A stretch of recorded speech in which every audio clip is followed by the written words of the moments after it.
Hello and welcome to our 2016 Healthy Retail webinar series. My name is Jessica Elmy. I work here at the Center for Science and the Public Interest, and we're honored to be partnering with public health organizations across the country in this series.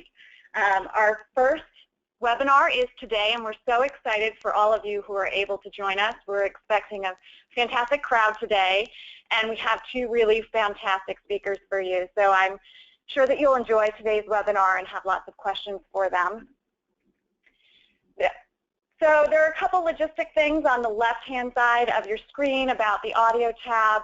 Right now people are muted, and if you have questions, please use the chat box on the GoToWebinar control panel.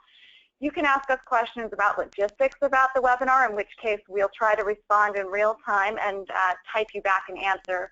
Or you can ask questions of the speakers, which we will hold until after their presentations when we do the Q&A, which will be moderated by my colleague, Emily Snyder. So we're so glad to have you at today's webinar. We believe this is a very important topic. We're excited to be talking about healthy retail. And I think we're starting with the most fundamental question, which is, why do we buy the food we buy?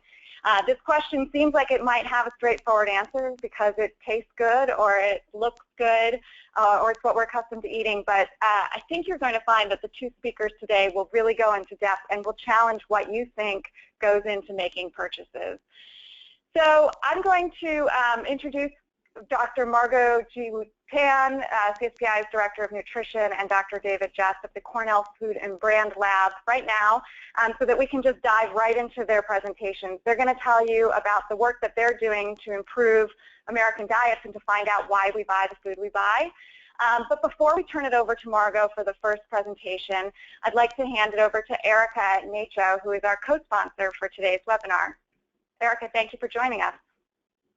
Greetings. I am Erica Haller-Stevenson with the National Association of County and City Health Officials, also called NACCHO.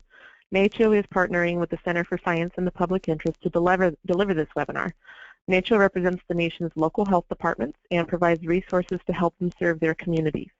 Food security and healthy eating are important issues for local health departments when promoting nutrition and obesity prevention, and many health departments are implementing policies and environmental change strategies to improve community health. NACCHO is excited to be a part of this webinar series to bring valuable information to more communities across the country. You're welcome to contact me to discuss NACCHO's work or the efforts by health departments. And now we'll move into our presentations. First, we'll hear from Margot Tan from the Center for Science and the Public Interest.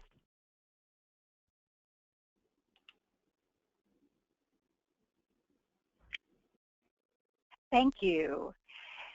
So most of us probably feel like we are entirely in control of what we eat.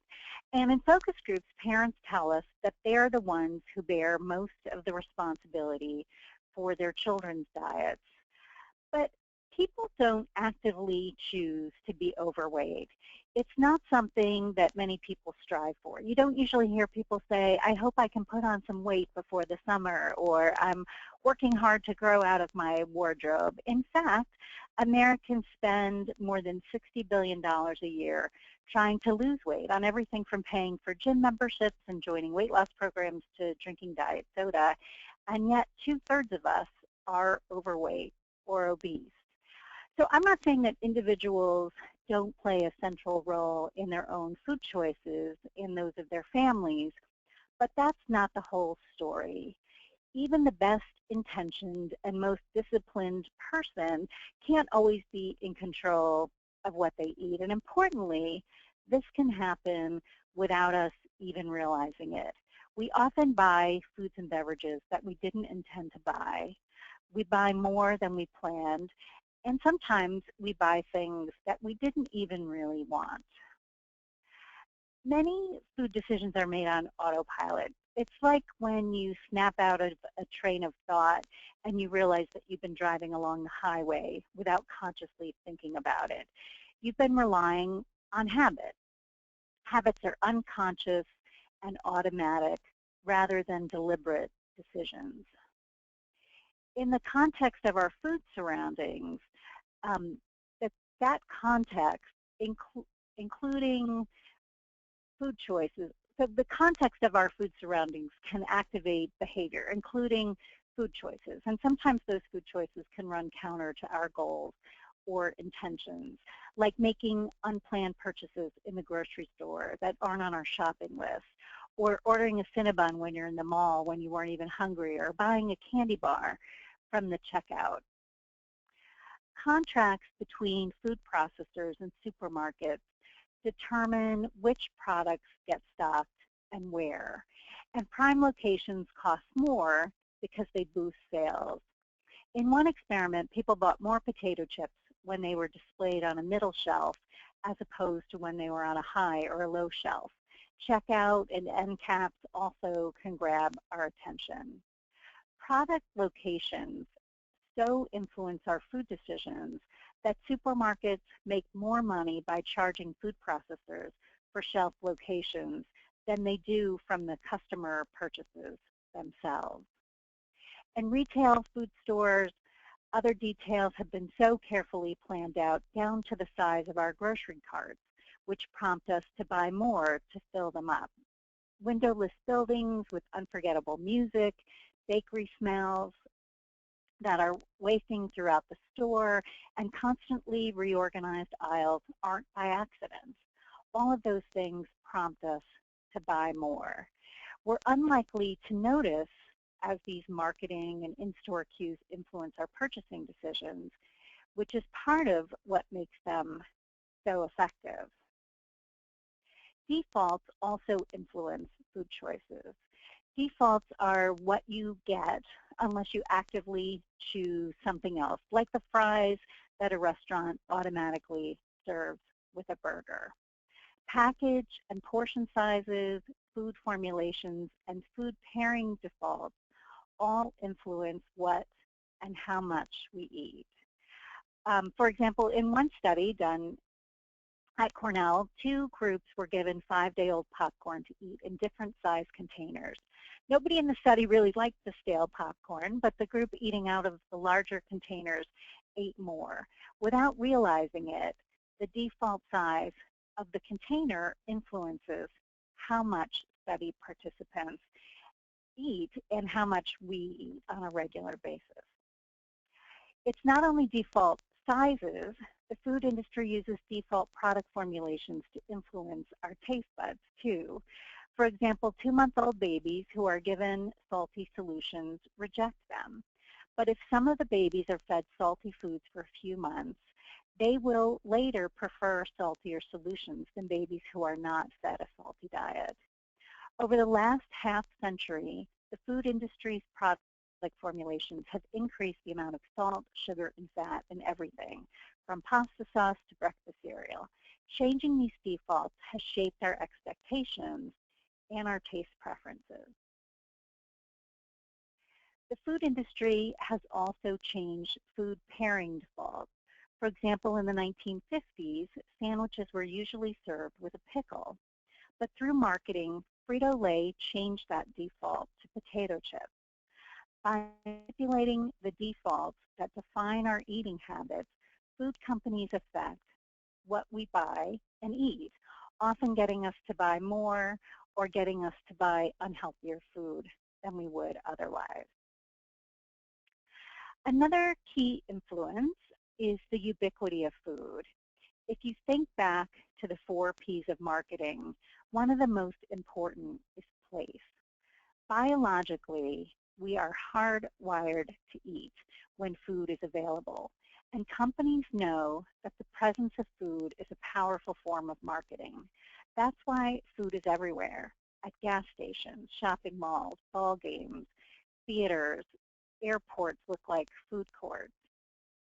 Candy bars and other junk food are pushed on us at checkout, not only in grocery and convenience stores, but also hardware, bed and bath, electronic, office supply, toy, drug, clothing, and a bunch of other retail stores. It seems like pretty much everywhere we shop, we are faced with a wall full of junk food. Most people resist temptation regularly, but we can't always be on high alert. It's really hard to resist industry's sophisticated marketing and so many opportunities to eat highly palatable food. It's especially difficult when willpower reserves are low, when we're tired, stressed, or distracted, like when we're shopping with our kids, rushing through the airport, or distractedly ordering lunch when we have more pressing issues on our mind. It's also harder to resist temptation when we're suffering from decision fatigue. That is when we've already made a lot of decisions. In one study, one group had to pick between a series of objects while another group didn't have to make any decisions. Then researchers had each group plunge their hands into buckets of ice water. The participants who didn't have to decide anything were able to keep their hand in the ice water for over a minute, while the participants who had to make a lot of decisions could only withstand the cold for about half as long. When you go through the supermarket after a long day at the office, you're likely to make different decisions than when you go first thing on a Saturday. By the time you get to the register, you've already had to make a lot of choices. The average grocery store carries over 40,000 products. This is especially the case for low-income families who are keeping a close eye on prices, or parents who are worn down by saying no to a child who's responding to tempting eye-level displays of products with their favorite cartoon characters or exciting prize offers. Even if you resist temptation most of the time, giving in occasionally could be enough to tip the scales toward being overweight. It may seem like just a muffin at a morning meeting, a soda on the airplane, a frappuccino on the way to work, or a large instead of a medium fry with lunch. But those calories add up.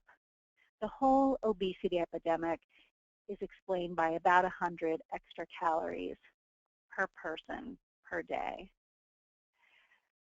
So while it might feel like you're in control of most of your food decisions, the ubiquity of food and sugary drinks, what food is available, food formulations, package and portion sizes, price, aggressive marketing, and where food is placed in a retail store on the menu all affect our food decisions.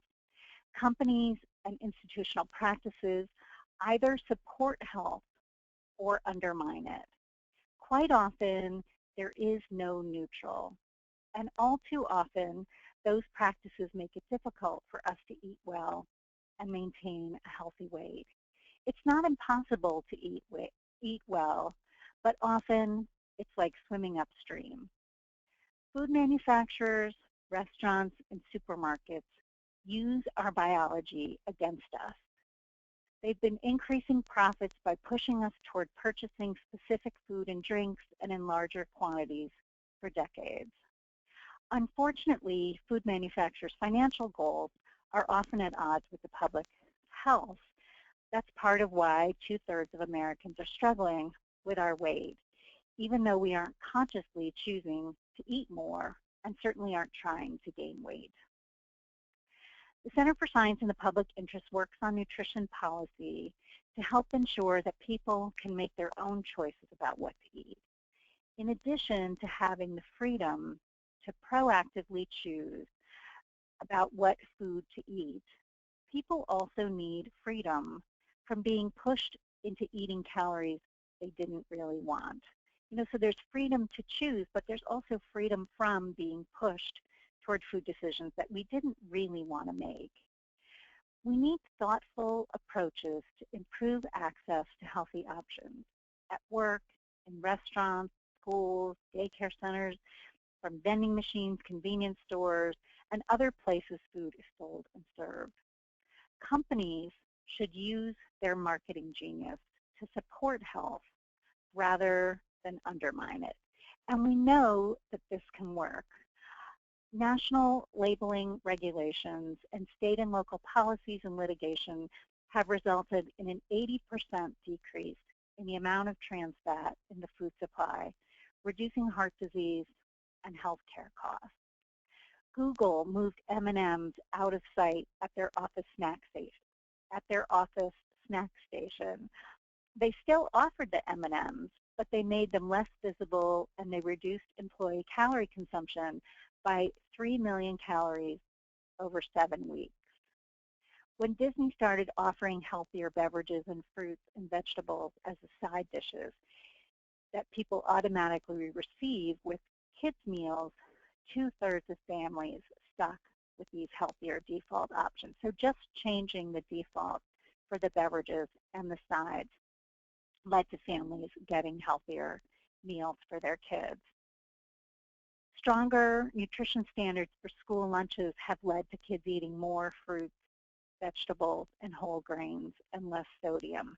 Calorie labeling on menus has led restaurant chains to reduce the calories in standard menu items.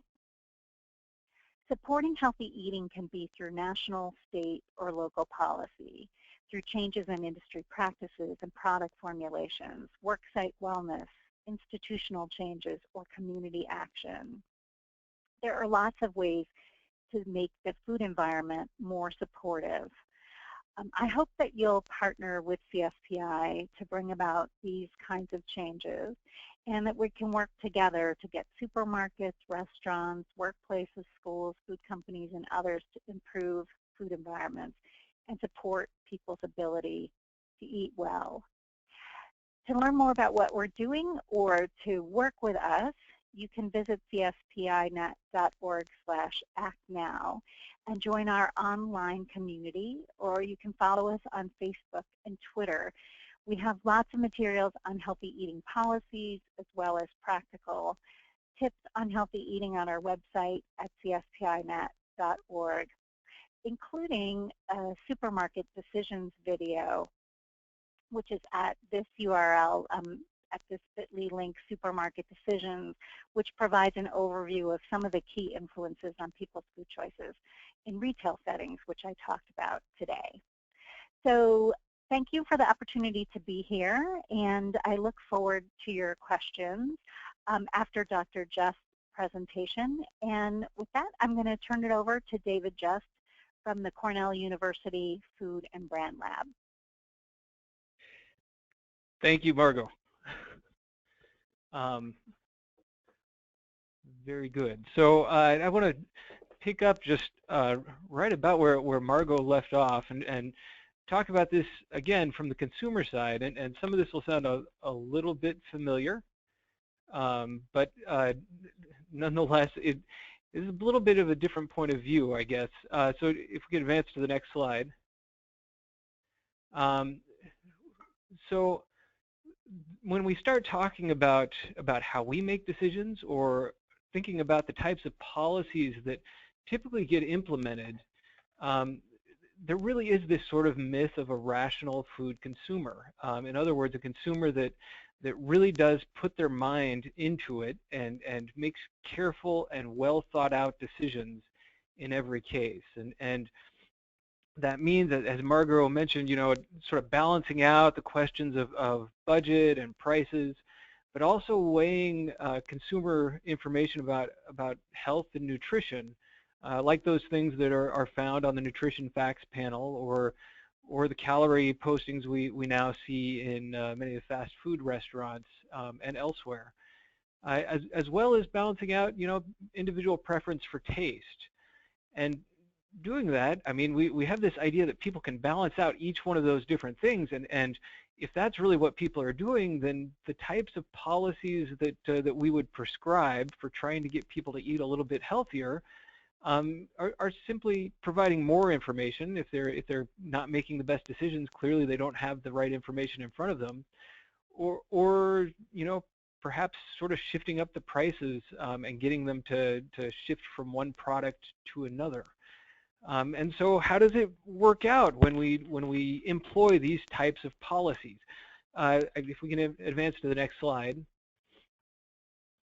So we had a study that we ran actually in a few different of one chain of grocery stores in the Northeast. They were using shelf labels to indicate healthier or less healthy items on their shelf, and their whole idea behind this was we want to encourage people to buy more of the healthy items. And this seemed like a really great idea to us, and the particular design of the information was actually pretty simple to interpret. We've got our picture right there of these stars. And if you have those stars on the shelf, then this is something that's relatively more nutrient dense, more nutritious. And if it doesn't have the stars, then it's less nutritious, right? They can't get too much more simple than that. And actually, when they implemented this program, if you track the data from year to year when it was implemented, you find this increase in the percentage of healthy items purchased is about 1.5% increase. And I've got the data points plotted there in the bottom right. The white ones were those in the first year, the gray ones in the second, and the black ones in the third. But what you'll notice is really, if you take account of the trend in how people were purchasing to begin with, that policy was implemented in the second year, right where that red line occurs, and there's no real big change, right? There's that 1.4% increase. And how was it accomplished? Well, it was accomplished not because people were buying more of the good items. In fact, there was no real detectable difference there, which is what we have plotted here. But there was about an 8.3% reduction in sales of bad items. And this is only within store, so we don't know what they were doing outside of this. And you could think that sounds like a great success in some sort of point of view, in that we potentially reduce the amount of less healthy things people were eating. But of course, from the point of view of the grocery store, this is not necessarily a great success, in that they didn't increase the healthy items, they just decreased the less healthy. And so maybe they don't really want to provide this information from their point of view anymore. So I guess the way I'm trying to frame this is say, it gets complicated to try and make sure that we can guide people towards healthier food decisions without without intervening in a way that really causes some damage to one side or the other. And is it complicated? Yes, but is it possible? Absolutely. The other thing I'd mentioned, we took the same set of grocery stores and we ran some experiments there and looked at introducing taxes and subsidies, taxes on the less healthy items or subsidies on the more healthy items, to try and see if how effective that would be. And there were actually pretty sizable price differences, around a 15% price difference. And unfortunately, we saw very little change in behavior overall, and that was a bit disappointing. Where we did see a change, it was among those who were the lowest income, so those who really faced sort of a budget constraint. And the taxes had no particular detectable effect on purchase of less healthy foods, but the subsidies seem to increase purchases, not just of the healthy foods, but just about everything, which sort of underscores this idea that really when the consumer is there in the store, they're not doing all this complicated calculus as to what they're purchasing. They're making some really quick and dirty decisions because they're a bit distracted and a bit under pressure. If we could move to the next slide. Very good. So let me talk a little bit about some of the ways decisions get made. Here's a really interesting example of exactly how perverse some of our food decisions can be. When we go into an all-you-can-eat pizza restaurant, you pay up front, and then you can have access to as much pizza as you want. And if you're perfectly rational and you get a certain amount of enjoyment out of eating each slice of pizza, you should keep until the next slice of pizza is of no value to you, until it just doesn't taste good, or it's you don't feel like eating anymore.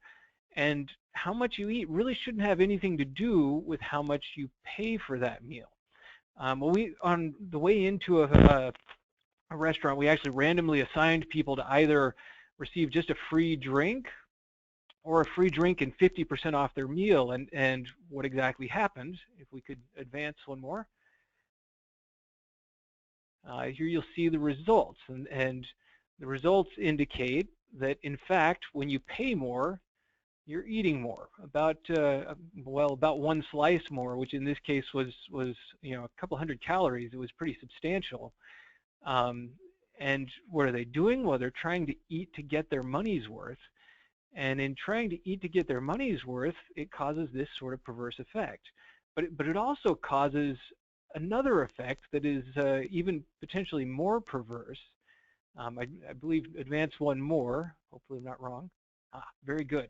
Those who disliked the pizza actually ended up eating about a half slice more than everybody else who likes the pizza. And what's going on here is, well, if you don't like the pizza, if it's bad pizza, it takes more pizza to get your money's worth. And so people are eating more of the foods that they don't like in some strange situations like this. And you can find this, well, this is just a really particularly illustrative example, but you can find this also with people just sort of, grazing around at home, looking for, some particular satisfying experience. And if they don't quite get it, they keep moving on and keep eating a bit more and more. If we could advance the slide. Another interesting thing to note, Margo talked a lot about how food companies try to sell their food and frame that purchase of the food in particular ways. And perhaps there's no greater example of this than the serving sizes we see out there. If you look, there is just a huge and wide range of serving sizes that are called normal. And just even thinking about soda, a lot of people will think about the 12-ounce can that you get at the store as sort of a normal serving size. You go to McDonald's and that's the child size. And you have to get much larger before you get their regular. And if you compare back to the 50s, whenever this picture, this poster was put out, here it's claiming 2 full glasses in each 12-ounce king-size can. And if you think about that huge variation, how do we interpret these types of statements as regular size or double size or half size, whatever it might be? And what does that do to what we eat? Well, we decided to run this experiment where we brought in several people for lunch, and we would randomize. They would have 2 different sizes they could get of everything, and we would randomize whether it was called the regular and double or the half and the regular. It was always exactly the same size items. And if we can advance the slide, I'll tell you what happened. There you go. These are the amount of waste left on people's plates. The blue is the amount that was left if we called it the regular, and the red if we called it the double. Of course, these are exactly the same size servings, and what happened is people were consuming about 140 calories less for lunch simply by giving it a name that sounded larger. I think you can advance the slide one more. And how does that work? Well, think about this. We had these people, they could see how much was on their plate. They could heft it. They could feel how heavy it was. They actually were told what the sizes were in terms of physical ounces. And they could feel how full they're getting. And still, framing something as regular or double had this impact in communicating the size, and people just sort of followed along with this. Let's go ahead and advance one more time. So why are these behavioral effects so important? Well, we make hundreds of decisions a day, 200 to 300 food decisions every day, and if we were going to make deliberate decisions to try and fit that rational model, we'd get bogged down and we wouldn't be able to make any decisions. We wouldn't be able to live our lives as we really need to. We'd be tied up with food decisions all the time. And what that means is we fall back on these heuristics and rules of thumb that depend very heavily on our environment and what's around us when we're deciding what to eat and how much to eat. And that means that environment plays a role. And there are also a couple of other very important concepts in how we decide what to eat. And the first one of these I want to mention is called reactance. Reactance is any sort of rebellion against a threat to freedom. So our natural inclination when somebody tells us they're going to take our choice away, that we're going to push back and we're going to get back at them in some way. And let me give you a good example of this. If we could advance the slide one more time.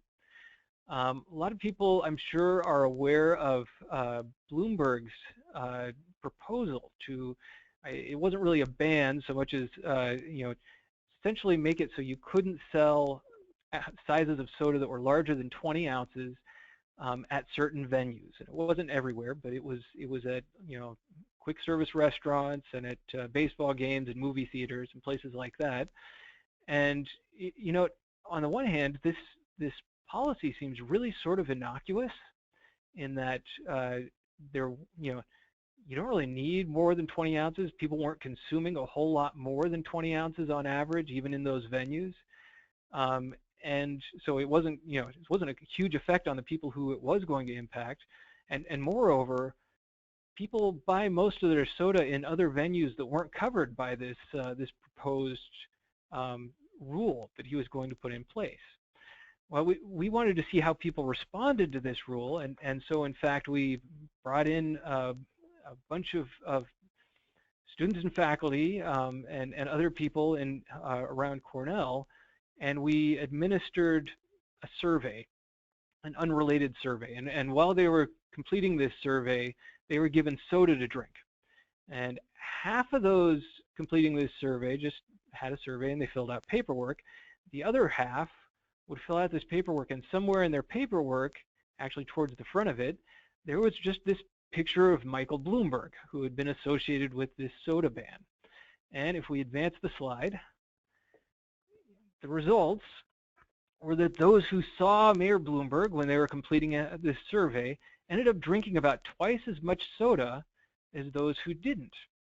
And what's more, you might think this is just some sort of marketing effect because Bloomberg had started to associate his name with soda in some way. That didn't seem to be the case.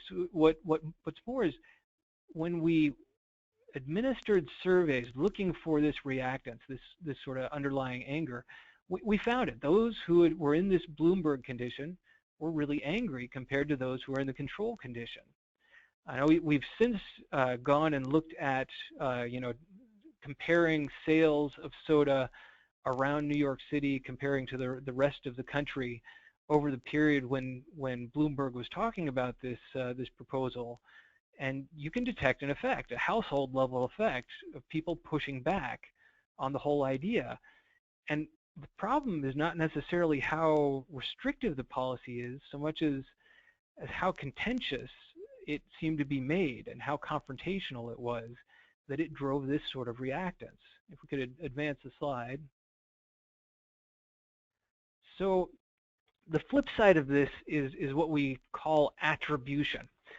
Attribution is sort of a way that choice can add value, and it's hard to give a really tight definition of attribution, so I'd like to use an example instead.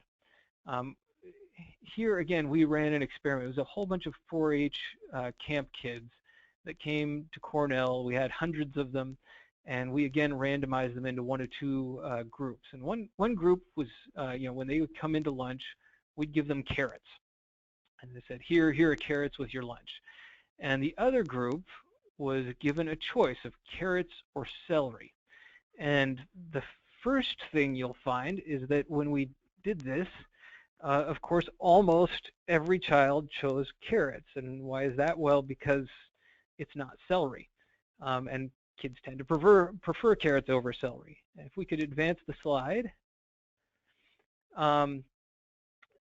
What we've also found, I guess advance the slide one more time, what we also found was there was a big difference in how much was consumed when they were given the choice versus not.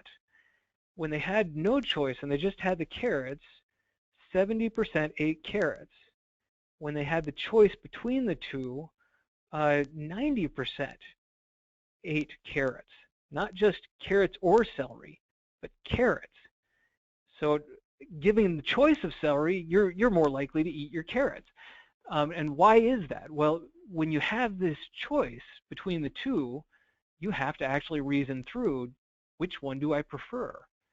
And most of them come to the conclusion they want carrots, and they take those and they sit down at their table, and then after making this choice, essentially what attribution says is you have to rearrange your whole life around that choice to rationalize it, to make it something that that makes sense in your life. And how do you do that? You do that by eating them. If I like them enough to choose them, I should probably eat these. And so what this means is, in many contexts, if we can get somebody to choose a healthier food on their own, they're much more likely to choose to eat it subsequently than if they feel like it's sort of forced on them, or if it comes to them in some way where they don't have to think through that choice and create that value. If we could advance again. So let's talk a little bit about how food decisions are made generally.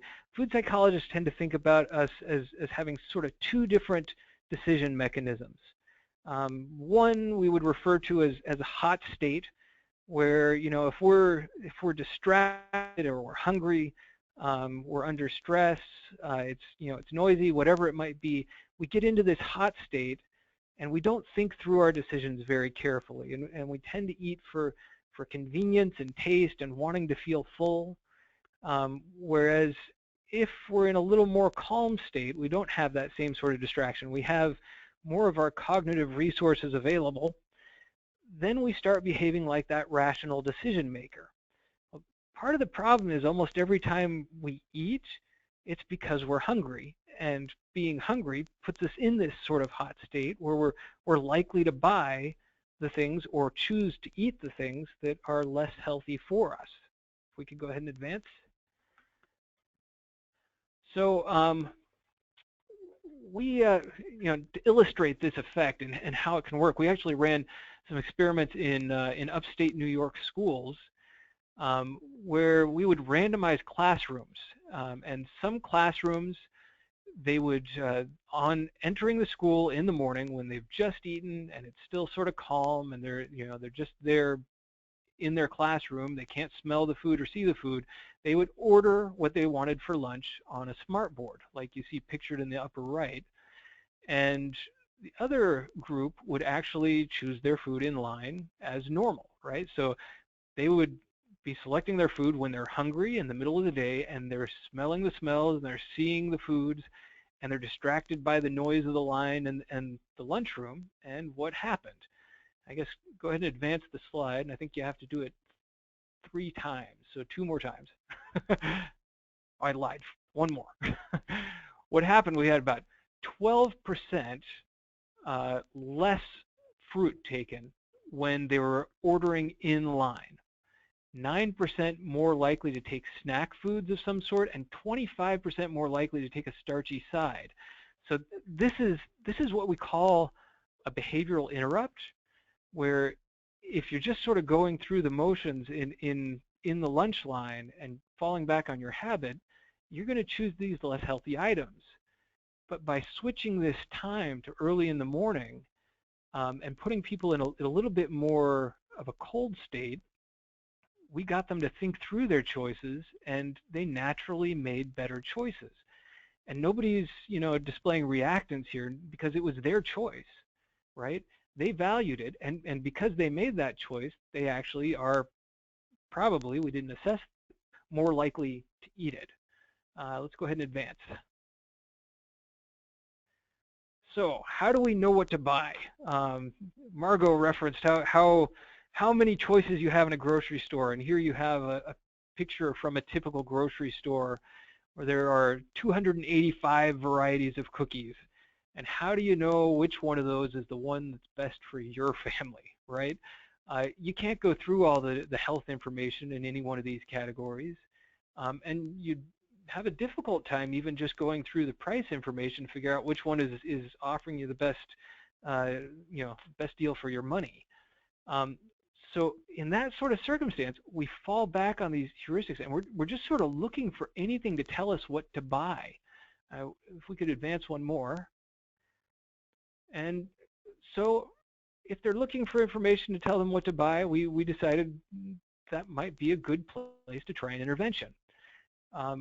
Here we went into a group of grocery stores in the desert Southwest, and we would randomly assign stores to either have these 6 by 3 foot green arrows on the ground or not, and those green arrows would be pointing towards the produce section.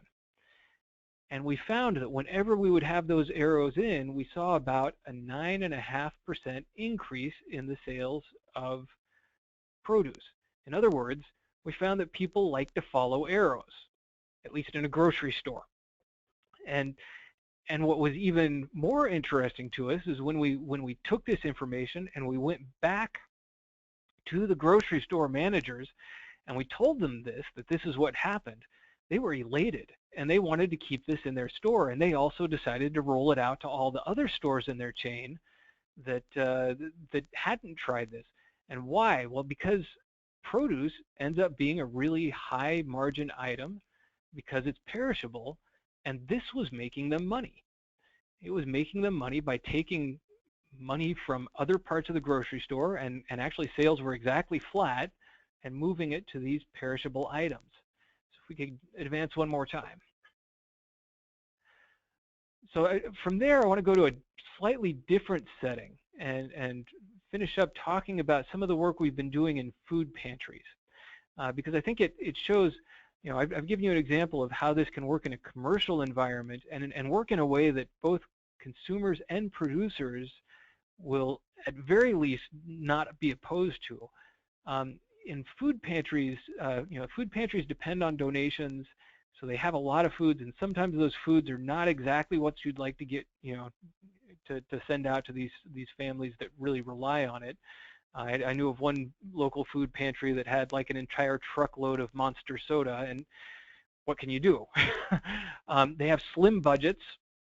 The clients need something that's shelf stable because oftentimes they're using this as fallback food, right? So they'll take it and hopefully, you know, if they can save some of it till next month when they might have a problem again, that'd be great.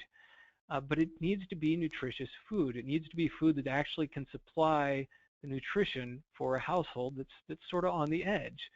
If we can go ahead and advance. So we ran several different interventions. Here I'm just going to present, I think, 3 of them. This first one, you know, a lot of these food pantries, not by design, but just sort of by happenstance, end up really facing consumers or patrons with something of a perverse choice. This one food pantry we went to, they had a single table, and everybody who walked by could take one item. And half the table were these bags of 6 bagels each. And you could think about that as actually being something akin to 6 meals or individual meals. And the other item you could choose in place of those 6 bagels was 6 donut holes, which I like to think of as maybe 1.5 snacks instead of 6 meals. And we were, first off, we thought that was a little strange, but we wanted to see what we could do, leaving it in place and try and tilt the scales towards the bagels that we felt were probably a better choice. And so we did something very simple. We left an example of each of the types of donut holes on the table, but took the whole, you know, all of the extras, so there are only 3 on display, all of the extras got put in a box behind the table. And as soon as somebody would take one of them, we'd replace it to make sure there were always 3 there. And just by making it look less abundant, we cut selection of those donut holes from about 29% down to about 7%, which is pretty substantial, about cutting it about in, you know, 1/4 of what it had been. And that makes a pretty substantial influence, you know, because the flip side of that is a lot more families are now going home with the bagels and potentially getting a little bit better nutrition and lasting a little bit longer. If we could advance. So another another food that we would like to see more families take is whole wheat bread. There's, they often have white bread and whole wheat bread, and they also have some pastries and other things like that.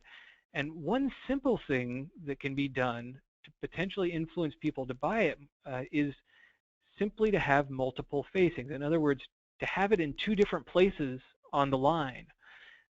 If you see it the first time, you might think to yourself, yeah, that looks good, I'd like to try that. But by the time that thought occurs to you, you've already walked by it on the line and you haven't taken it, and it's too late. So having that second place to do that might actually help. If we could go ahead and advance, here's what we found. When we put this on 2 places in the line instead of just in 1 place on the line, and of course everybody has to go through the whole line, it doubled the amount of whole wheat taken. Now, was this in addition to or replacing white bread? It actually seemed to be in addition to. So they were still taking the white bread as they were before, but now they've got this whole wheat bread, this potentially better bread for them. If we can go ahead and advance.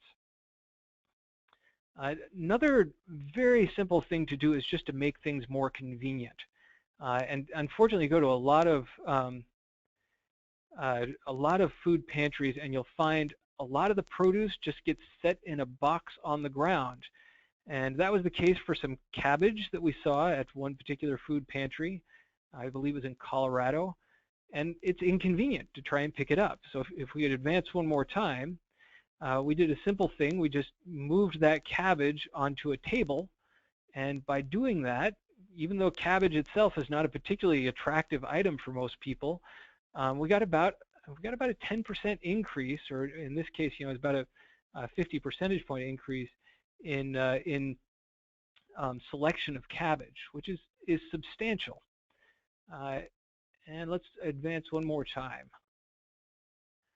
So the final example I want to give you, and I realize I'm probably running over here, is what we've done in school lunches. And this is sort of a collection of various types of behavioral interventions where we make fruit visible and attractive, putting it in baskets that are near the cash register. We give exciting names to some of the vegetables, things like X-ray vision carrots, use verbal prompts and other things like that, something that costs very, very little per school to implement. And what are what actually happens? Well, we were doing this at the time when they just improved the nutrition standards for school lunches. And so we went into a large school district, and if we advance one more time, I believe this is my last slide, you'll see here on the right the change when they introduced the new guidelines, the change we saw in waste in the schools we didn't implement smarter lunchrooms in. And it was a pretty big increase in the waste of fruits and vegetables, because these fruits and vegetables were now required to be on the plate or on the tray. That doesn't mean kids weren't eating more. Kids were eating more, but there was some waste that went along with it. When we implemented smarter lunchrooms along with the guideline change, there we saw almost no change in waste, which means there was a huge increase in what kids were actually eating. These simple changes can actually have a very, very big impact. And I will quit talking right there. Well, hi everyone. This is Emily Snyder at Center for Science and the Public Interest. Thank you so much, David and Margot, for your very informative talks today. Now we're going to move into the Q&A portion of the webinar. If you have questions for our speakers, you can use the box on your dashboard and type in the questions that you have. I'm going to start off with a question for both speakers, and that is, if you were put in charge of a supermarket and were told to improve customers' health, what is the first change that you would make?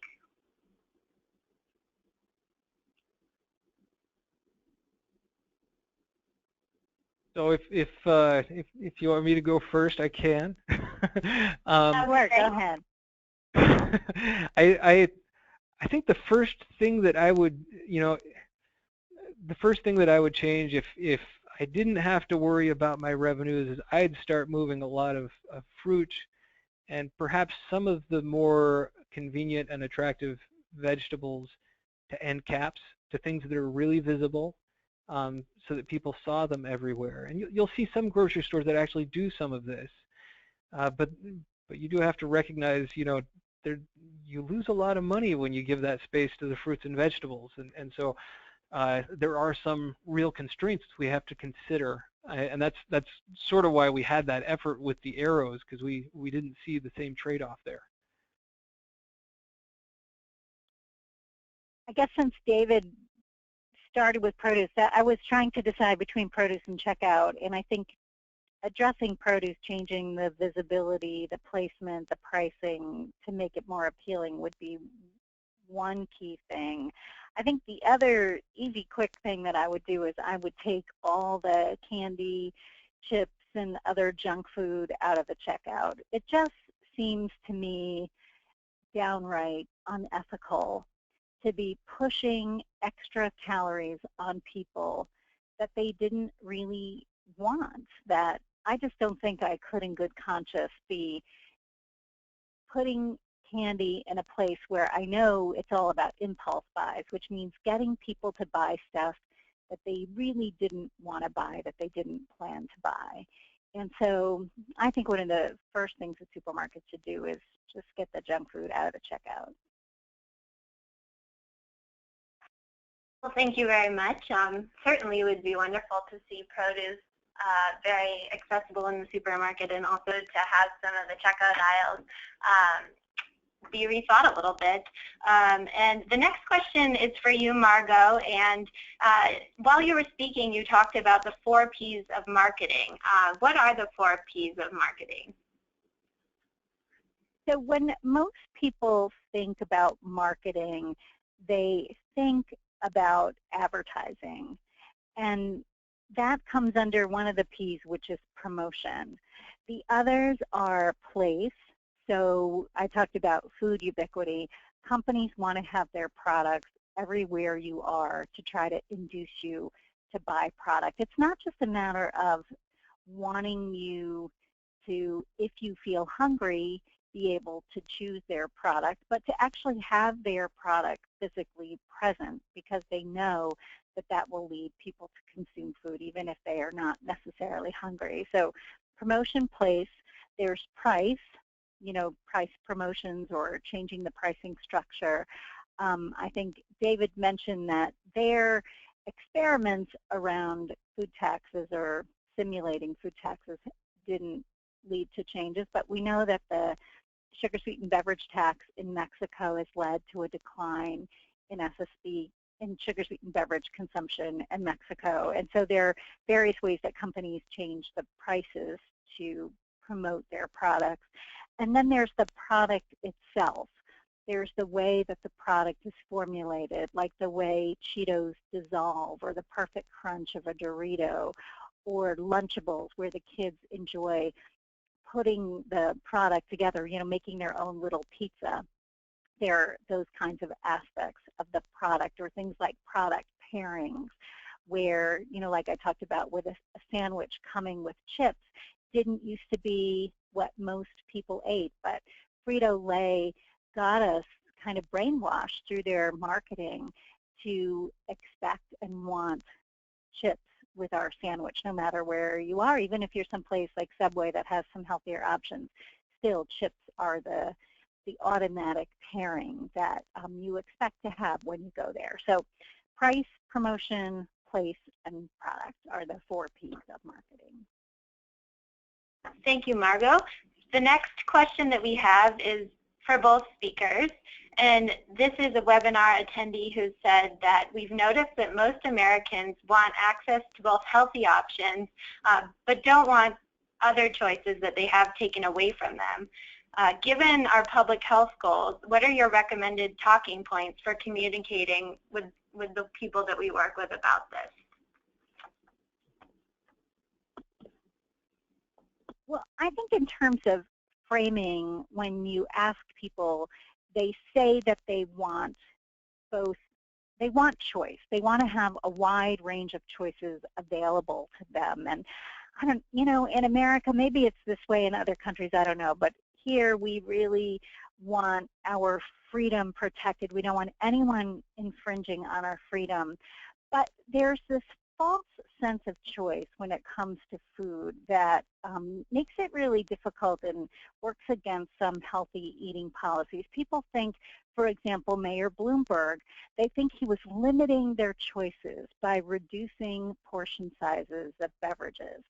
But actually, what he was doing was just supporting more rational choice. A lot of people don't really want to drink a trough of soda. They don't particularly think that, you know, a double gulp is naturally the amount they want to drink. Or I should say, it's more that marketing over years and years has convinced us that we should be getting the most for our money, and that bigger and bigger and bigger is a better value, and that companies have aggressively marketed bigger portion sizes to us.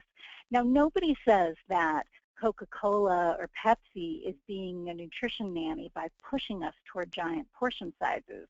And yet, when they think about a policy that brings portion sizes back to a reasonable amount, they think that's the nanny state. So we have this little bit of disconnect in our thinking that when the government implements a policy that supports healthy choices or that counters industry practices, that's the nanny state. But when industry manipulates our food choices in ways that are less transparent, that are more manipulative, that are having a huge effect on what we choose, that's not considered nanny state. So I think we really need to do some thinking about, you know, who is the nanny? Is it a government policy or a government that is countering aggressive, sneaky marketing that is leading us to eat in ways that undermine our health? Or is it the companies themselves who are using all these sneaky tactics which are manipulating us to eat in ways that we're really not consciously choosing? I think those are very good points. There is a lot that can be done simply with encouraging healthier options and normalizing healthier sizes. You know, I think if, you know, we took the Bloomberg example, if the policy was aimed at encouraging the existence of, you know, smaller portion-sized sodas in these venues, it would be very hard for people to get angry about having an extra option available to them.